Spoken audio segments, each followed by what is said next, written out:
আবৃত্তি করছি কবি সুজন বড়ুয়ার লেখা কৃষ্ণচূড়া কবিতাটি। কৃষ্ণচূড়া তোমারই নাম কে দিয়েছে, কে?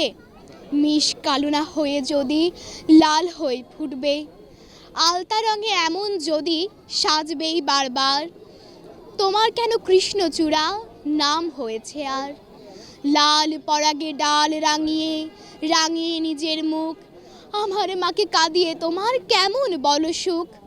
কি সুখ বলো মায়ের মনের ঝোলকে তুলে আজ, ভাই হারানো বোন হারানো আগুন ছবির ভাঁজ।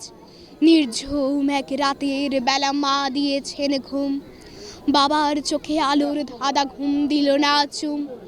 মাকে রেখে আমার দাদা সূর্য সেন পূব আকাশে উঠবে বলে পশ্চিমে ডুবলেন।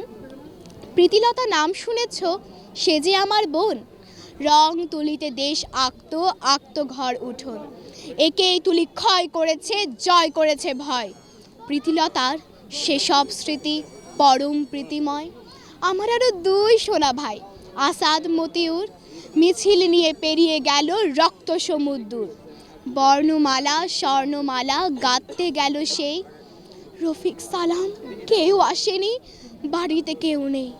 নিঝাপ পাড়া মেঘলা দুপুর, একলা আমার মা। কৃষ্ণচূড়া লাল হয়ে আর কষ্ট দিও না, কষ্ট দিও না। ধন্যবাদ।